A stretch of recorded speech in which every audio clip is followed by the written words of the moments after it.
रूस की तरफ से एड्रेस किया गया है। रूस ने उसका जवाब दिया है। रूस के विदेश मंत्री ये कह रहे हैं अगर यूक्रेन हथियार डाल देता है तो वो बातचीत की टेबल पर आने के लिए तैयार है। रूस का ये बड़ा स्टेटमेंट, कंडीशन एक तरीके से आप कहिए लगा रहे हैं रूस के विदेश मंत्री। वो कह रहे हैं कि यूक्रेन के फोर्सेस को हथियार डालना होगा और अगर वो हथियार डाल देते हैं तो उसके बाद रूस बातचीत के लिए तैयार है। इस वक्त ये बड़ी खबर, रूस का स्टेटमेंट, और ये देखते हुए कि लगातार ये दावा किया जा रहा है कि राजधानी कीव से रशियन फोर्सेस 10 किलोमीटर की दूरी पर हैं। यूक्रेन द्वारा बातचीत की अपील की गई और उस पर रूस के विदेश मंत्री क्या कह रहे हैं वो हम आपको इस वक्त जी न्यूज के स्क्रीन पर दिखा रहे हैं।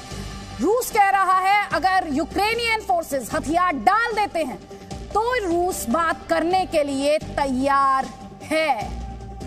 रूस बात करने के लिए तैयार है। इससे पहले यूक्रेन के राष्ट्रपति का वो स्टेटमेंट आपको याद होगा, जब रूस ने वॉर का ऐलान किया था, व्लादिमीर पुतिन ने स्पेशल मिलिट्री ऑप्स का ऐलान किया था, तब जेलेंस्की ने कहा था यूक्रेन के राष्ट्रपति की उनके द्वारा रीच आउट करने की कोशिश की गई क्रेमलिन को, लेकिन उसका जवाब उन्हें साइलेंस में मिला।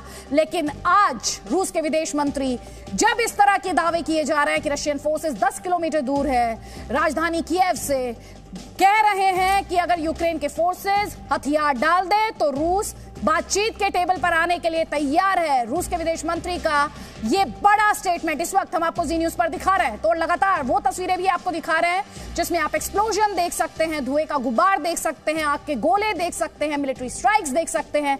और कुल मिलाकर यूक्रेन में जो क्राइसिस है, बड़ा ह्यूमैनिटेरियन क्राइसिस, ह्यूमैनिटी के लिए बड़ा क्राइसिस, यूक्रेन सिसक रहा है रूस के वार से। यूक्रेन में हाहाकार मचा हुआ है, हर तरफ तबाही, दर्द, बेबसी, आंसू, और लोग बंकर में, सबवे में सिर छिपाने के लिए मजबूर। किसी को नहीं पता अगली मिसाइल कहां पर गिरेगी, किस पर गिरेगी, कौन सा बम कहां गिरेगा। यूक्रेन रूस का सामना करने की कोशिश तो कर रहा है, लेकिन पुतिन की पावर के आगे टिक पाना यूक्रेन के लिए आसान नहीं, बल्कि कहना चाहिए करीब करीब नामुमकिन है। और इसीलिए यूक्रेन बातचीत की अपील भी कर रहा है। यूक्रेन, साथ ही यूक्रेन के राष्ट्रपति ने जो कहा, उन्होंने कहा यूक्रेन को अकेला छोड़ दिया गया, यूक्रेन पर बम बरस रहे हैं पश्चिमी देश और अमेरिका सिर्फ प्रतिबंधों की दलील दे रहे हैं। यूक्रेन की धरती पर रूस की तोपों की गड़गड़ाहट है, उसके टैंक्स हैं, अमेरिका और नेटो फोर्सेस रूस की तोपों का सामना करने के अलावा, के बजाय कहना चाहिए, कुछ नहीं कर रहा है। सिर्फ एम्प्टी टॉक्स हैं, फैंसी वर्ड्स हैं, हम डेमोक्रेसी की लड़ाई लड़ रहे हैं, हम यूक्रेन के साथ खड़े हैं, लेकिन असली लड़ाई जो है वो ग्राउंड पर लड़ी जा रही है ये वॉर, और वो वॉर यूक्रेन इस वक्त अकेले लड़ रहा है। इसीलिए बड़ा सवाल यही है कि जंग के मैदान में यूक्रेन कैसे अकेला है, वो हम आपको दिखा रहे हैं। यूक्रेन के मिलिट्री एयरपोर्ट पर स्ट्राइक की गई है, धुएं का गुब्बार। एक बार फिर इन तस्वीरों में जितनी भी तस्वीरें स्ट्राइक से जुड़ी हुई हैं आप लगातार देखते हैं, आग का गोला, धुएं का गुब्बार और उसके बाद फायर फाइटर्स की मशक्कत। एक और तस्वीर आप तक पहुंचा रहे हैं हम। और इसके अलावा सुबह इस तरह की भी खबरें आई कि रशियन मिसाइल जो है उसे डाउन किया गया, डिस्ट्रॉय किया गया यूक्रेन द्वारा। ये दावा किया गया 800 सैनिक रशिया के उसने मारे हैं, ये दावा किया गया। और देखिए आप देख पा रहे हैं 24 फरवरी 2022 की ये तस्वीर, करीब 9:10 का वक्त। और फिर आप देखते हैं कि एक एक्सप्लोजन इस तस्वीर में, और ये तस्वीर कहा जा रहा है यूक्रेन ने अपना ही पुल उड़ा दिया है, यूक्रेन ने अपना ही पुल उड़ा दिया है। इसके अलावा रूस के टैंकों की मौजूदगी शेरनोबिल में आप देख पा रहे हैं।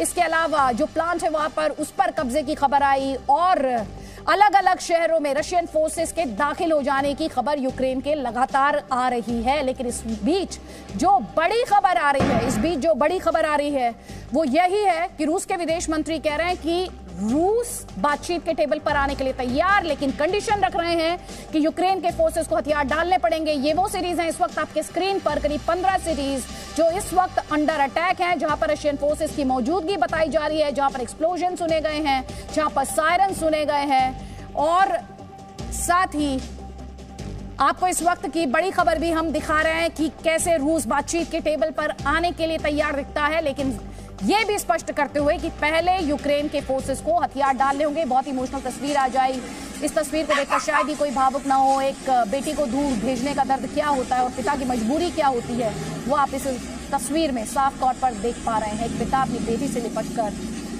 बिलखते हुए, रोते हुए, मायूसी इन तस्वीरों में, बेबसी इन तस्वीरों में, लेकिन अपनी बेटी को सुरक्षित जगह पर सेफ जोन में भेजने की मजबूरी, जो कि आप इस तस्वीर में देख सकते हैं। बच्ची को बिलखते हुए, रोते हुए, और पिता की बेबसी भी आपको इन तस्वीरों में दिखाई देगी। लेकिन फिर इन तस्वीरों को देखकर यह सवाल भी उठेगा कि जो इस दुनिया में बादशाहत का दावा करती रही ताकतें, जो ताकतें ये कहती रही कि वो दुनिया को चलाती हैं, आज वो ताकतें कहाँ हैं? रशिया के सामने वो इतनी मजबूर क्यों दिखाई दे रही हैं? यूनाइटेड नेशंस कहाँ है?